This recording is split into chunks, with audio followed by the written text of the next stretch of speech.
जय हनुमान, जय गुरुदेव भगवान, जय बाबा बैजनाथ, जय माँ जगदम्बे, हर हर गंगे माँ गंगे, श्री सीताराम। नीलाम्बुजश्यामलकोमलाङ्गं सीताशमारोपितवामभागं पानौमाशायक चारुचापं नमामि रामं रघुवंशनाथम। मैंने कल और परसों भी एक की चर्चा लगातार करते आया हूँ, जो एक भगवान नाम ही है। वैसे हमारे श्रोता सागर आप सभी जानते ही होंगे, अक्षर ब्रह्म है। प्रत्येक अक्षर ब्रह्म के ही स्वरूप है। यहाँ पर एक रामचरितमानस चौपाई आई है, एक को मैं अनेक तरह से समझाने का प्रयास किया हूँ, और एक भगवान नाम ही है। अब लीजिए, यह सीताराम जी के अद्भुत गुण गूढ़ कथा के माध्यम से अहल्या उद्धार की चर्चा लगातार करने का प्रयास कर रहा हूं। आश्रम एक, दीख मार्ग में एक के द्वारा आश्रम देखा गया। विश्वामित्र जी ने नहीं देखा, लक्ष्मण जी ने नहीं देखा, 60,000 ऋषियों ने नहीं देखा, राम जी ने ही देखा। क्यों? कि यह आश्रम अहल्या जी का है, और जिसमें अहल्या जी की आत्मा शिला में भटक रही है, और यह गौतम ऋषि के श्राप के कारण हुई। श्राप में गौतम ऋषि ने कहा, बात भक्षा निराहारा तपयंती भस्मशायिनी अदृश्या सर्वभूतानां इह त्वं निवसिष्यति। ये वाल्मीकि रामायण के पहले स्कंद का 48वें अध्याय का 30वां श्लोक है। शैली भव सुदूर मते, तुम पत्थर की शिला बन जाओ। बात भक्षा, भोजन में तुमको केवल वायु मिला करेगा, वायु का भोजन करोगी। निराहारा, इसके अतिरिक्त तुम कुछ भी आहार नहीं कर सकोगी। भूख लगेगी पर कोई भोजन तुम्हारे कंठ में नहीं जाएगा। ठंड लगेगी पर तुमको रजाई नहीं मिला करेगी। गर्मी लगेगी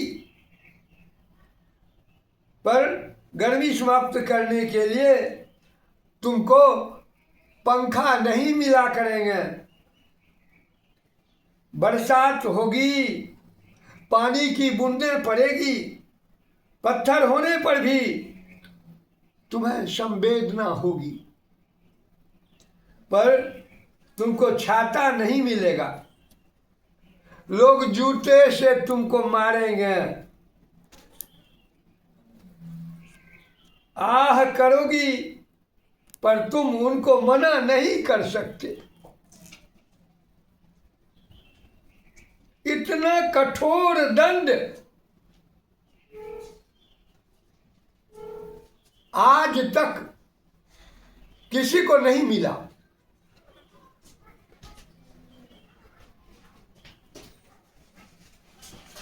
गौतम तो न्याय शास्त्र के प्रणेता ही हैं।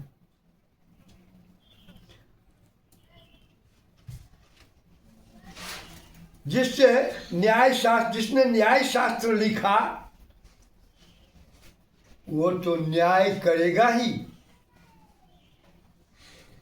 चाहे वो पत्नी हो या कोई और हो। गौतम ने इसके पश्चात कहा, अदृश्या सर्वभूतानाम, लोग तुमको नहीं देखेंगे पर तुम सबको देखोगी।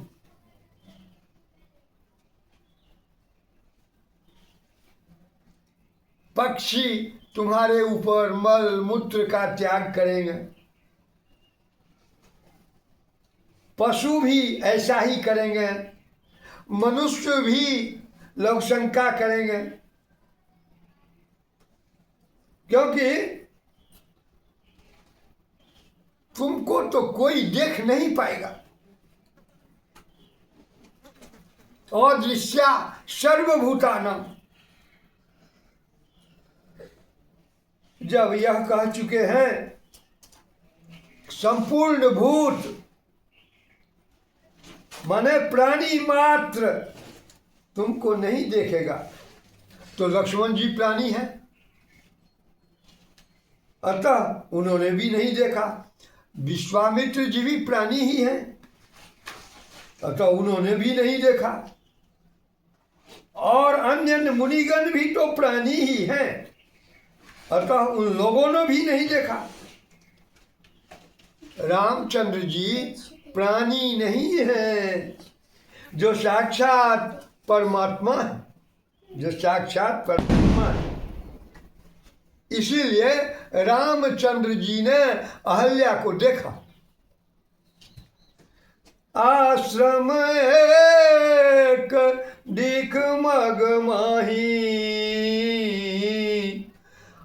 खग मृग जान तो जीव तह नाही।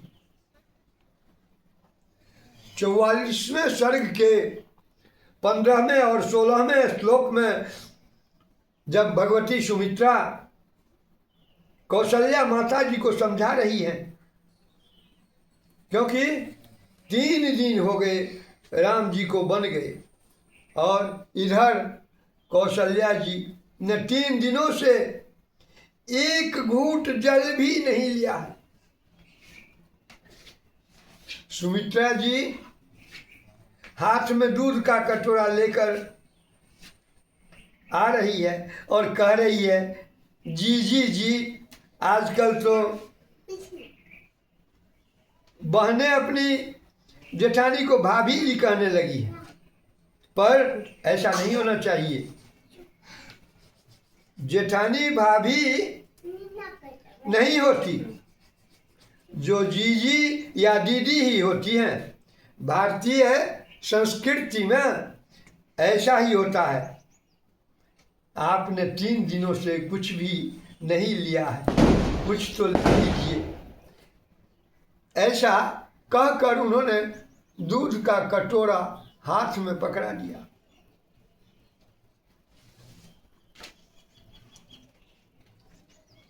कौशल्या जी ने कहा, सुनिए, मैं तो ले रही हूं, पर मेरे राघव को किसने क्या खिलाया होगा, उनको किसने दूध पिलाया होगा। कहने लगी, भोर ही के भूखे हुई हैं, चले पाँव दुखे हुई हैं, प्यासे मुँह सूखे हुई हैं, जागे हुई हैं राति के।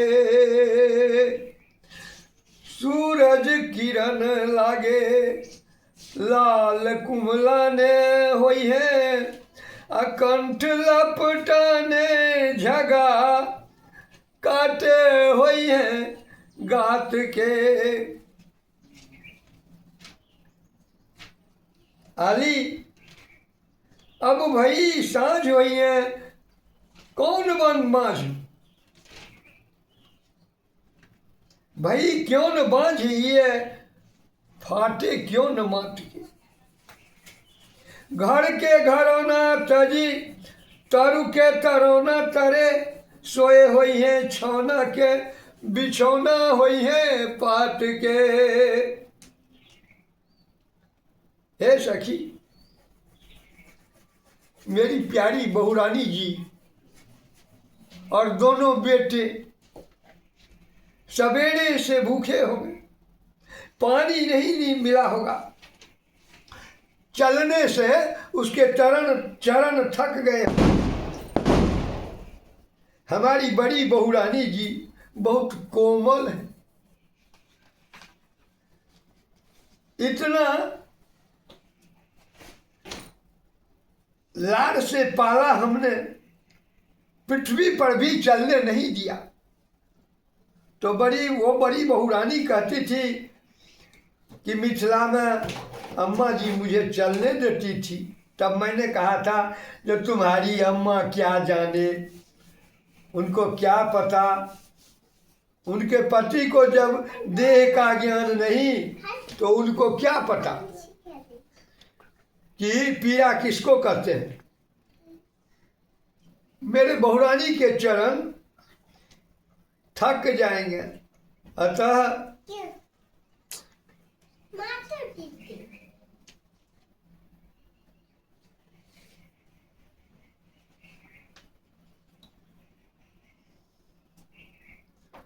पलंग पीठ तज गोद हिंडोरा सियन दीन पग अबनी कठोरा।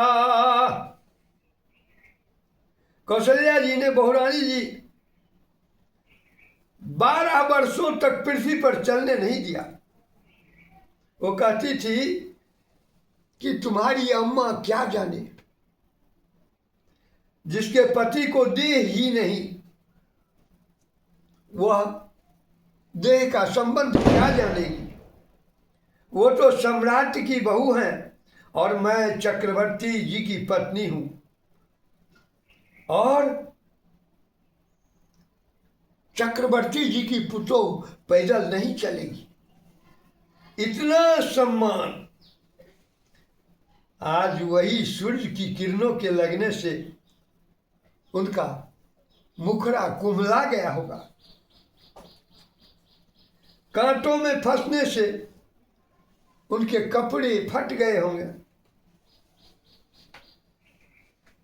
और घर के सुंदर राजमहल को छोड़कर हमारे दोनों बेटे और बहू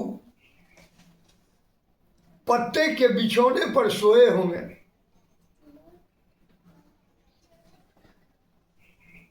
इतना कहते कहते कौशल्या जी के हाथ से दूध का कटोरा गिर गया। अरे मैं दूध पीऊंगी, बच्चे उपवास करें और बूढ़ी माँ दूध पिए, कैसे होगा ये? ऐसा नहीं होगा। तब कौशल्या जी को सुमित्रा जी ने समझाया कि जीजी जी आप सब जानती हैं, फिर भी कह रही हैं, आपके बेटे कोई साधारण मनुष्य नहीं है, वे परब्रह्म भगवान ही आपकी संतान बनकर आए हैं। वो तो सूर्यस्यापि भवेत् सूर्यो ह्यग्निरग्नि प्रभो प्रभु श्रियाः श्रीश्च भवेदग्न्या कीर्त्या कीर्ति क्षमा क्षमा दैवतं दैवतानां च भूतानां भूत सत्तमः तश्चित् के ह्य गुणा देवी बने वाप्यथवा पुरे। हे देवी, राम जी सूर्य नारायण के भी सूर्य हैं, अग्नि के भी अग्नि हैं, प्रभु के भी प्रभु हैं, चंद्रमा के भी चंद्रमा है, श्री के श्री, कीर्ति के भी कीर्ति, क्षमा के भी क्षमा, देवताओं के भी देवता, अभूतों के भी महाभूत हैं। मैं यह कह रहा हूं कि श्री रामचंद्र भगवान पांचों भूतों से ऊपर हैं। उन्होंने आश्रम देखा, अतः आश्रम एक दीख मगमाही। प्रभु ने आश्रम को देखा। जब मैं यह अहल्या उद्धार की कथा आप लोगों को सुनाने ही चला हूँ, तो धीरे धीरे थोड़ा थोड़ा करके सुना रहा हूँ, जो आप लोगों को भी आसान होगा। शेष चर्चा बाद में हम फिर करेंगे। जय सीताराम सीताराम सीताराम, जय सीताराम जय सीताराम सीताराम सीताराम, जय सीताराम जय सीताराम सीताराम सीताराम, जय सीताराम जय सीताराम सीताराम सीताराम, जय सीताराम जय सीताराम सीताराम सीताराम, जय सीताराम जय सीताराम सीताराम सीताराम, जय सीताराम। सब भक्तों को मेरा जय जय श्री सीताराम।